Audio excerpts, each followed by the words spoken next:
Wait, you don't like the Stigma rapper, do you? No, I don't like the Stigma. Or, No, you don't like? You think there is a stigma to rapper? Absolutely, because Well, you're not. Finish your stuff. well, you know, I have to often tell people, like, for instance,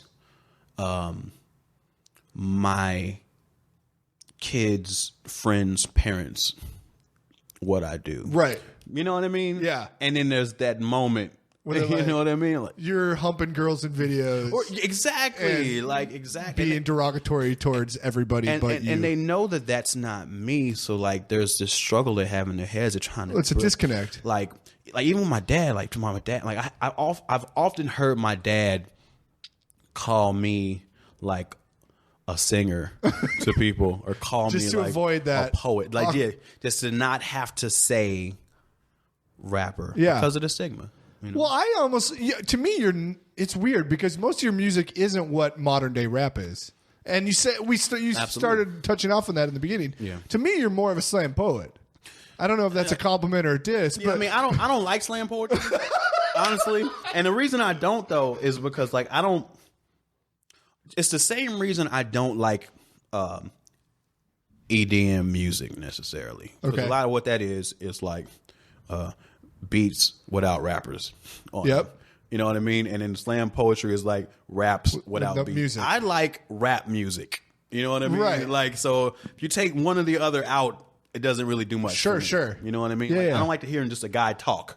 I mean, I like stand up. You know what I mean? So if a person, I guess, I don't know, like the laughter, it makes a difference to me versus how kind of self-involved a slam poet can be. And then there's no, like, I like hearing the words against the music. 'Cause track, to me, yeah. like the cadence of how they're, like, that's interesting to me. yeah. You know what I mean? Well, that's what I said earlier. You like to call it rap art. Yeah, art rap. rapper, yeah. Well, we're still trying to find, like, The correct term. exactly. It's like We have to name ourselves. yeah. Yeah. Would you consider yourself PBR&B? No. P what? That's what they call The Weeknd and How to Dress Well. R&B, like PBR&B. like hipster R&B. oh my god, PBR&B. so weird. You know, like, I've never heard that phrase, and it's scary. But that's what like The Weeknd and How to Dress Well is, because it's like R&B, but they're all like internalizing their feelings. do you know and what shit. it is really? This is what nobody will say, but this is what it is really. It's R&B music that is marketed to white people. That is the only difference.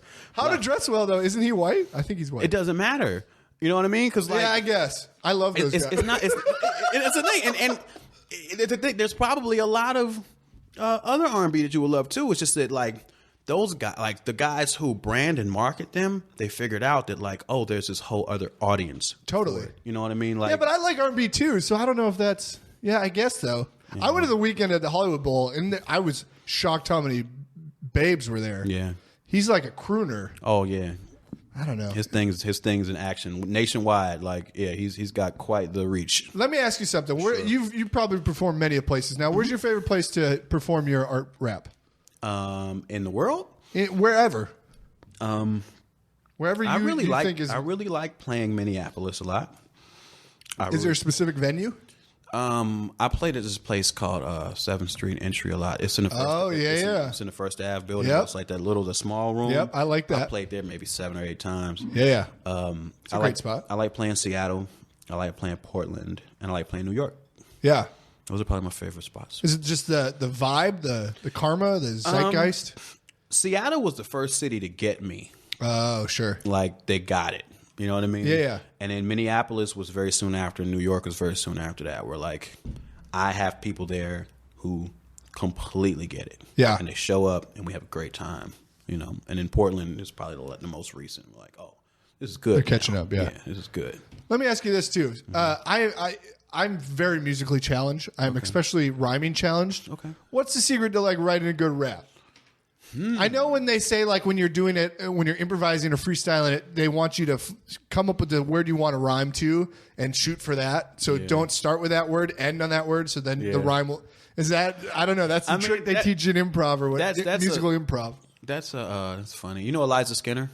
Yep. That's my buddy, man. But yeah, she told me she teaches rap improv, and I could. The first time I saw her freestyle, oh yeah, she's really tight. Like she can teach people how to freestyle. But the first time I saw her freestyle, I was like, oh, she's really good at that thing. Like having the word, you know what I mean, and then leading up to it. But like that's a real consistent way to just do like a basic freestyle. Yeah. But the guys that I came up with, we're crazy. Like we like. We'll just keep rapping, like we'll keep rhyming the same syllable set over and over and over and over and over. Sure. You know what I mean? And just going on the meter, off the meter, back, just kind of way more gymnastic. Sure. With it. Way more like a virtuoso violin player than just like keeping it going. Okay. You know what I mean? Yeah. So it's like different levels and shit to it. Is there a secret though? Practice. Just practice? 10,000 hours. Is it writing or is it speaking or what is it? It depends. Like if you want to get good at freestyling, then you have to freestyle all the time. And if you want to get good at writing, you got to write all the time. But and neither one of those is related to recording. If right. you want to get good at recording, that's a whole nother journey. Yeah. You know what I mean? When you sit down to write a song, do you start with one thing you want to write about? Sometimes. Or okay. Sometimes. Like it's I have a lot of different approaches I take to writing a song. It's basically just like based on what the beat makes me want to do. Oh, so you go with the beat first, and then that inspires the lyrics. I mean, very rarely. Like, you know, I have like a notebook and I'll have to it might be a good idea to touch on something like that later. But usually I like to hear a beat and let the beat kind of inform me what to write. Sure. Yeah. Do you make your own beats? No. I can, and I used to a lot, but I'm not that good at it. So I get a lot of beats from other people. I got you. Yeah. What's your goal? What's your goal with what you do? Your art rap, slam poetry plus beat. I want to make a good living. Like, and I don't want to, I want to make a good living like how I feel like stand-ups that are analogous to me in terms of the time I've put in, they make way better of a living than I do. And the reason that is because comedy... Fucking Napster. Well, it's not even that. It's, it's that in a sense that it boils both experiences down to like what happens in a live environment. Yeah. The thing is like, there's always going to be people who want to laugh. So there's always going to be people who want to show up to a comedy show or a comedy club, no matter who's playing. Right. Or like there's no rap clubs. You know what I mean? That's true. It's not like something people. There's a line out the door at UCB every night. Exactly. There's not a line out the door at so and so music venue every night. Exactly, because it just depends on whose songs are doing the best. Right. Interesting. But that infrastructure is there. It's just harder to achieve as a musician. Right. But that's my goal, is to like make as good of a living as I know can be made doing independent music, which is actually pretty good. Right. You can make a really good living. Like I've kind of, like we said, like I finally started to put the pieces together in terms of the manager and the agent. Now it's just like, if I focus on making my product, my songs as good as they can be, then there's no limit to like how far they can go. Right. How much I can succeed. Right.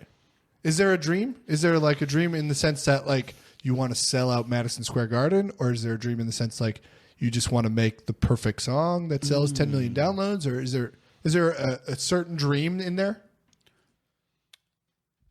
Like I mentioned, the late night talk show would be wonderful for me. I would like to be on TV, but I would like to be. You seen The Nightly Show?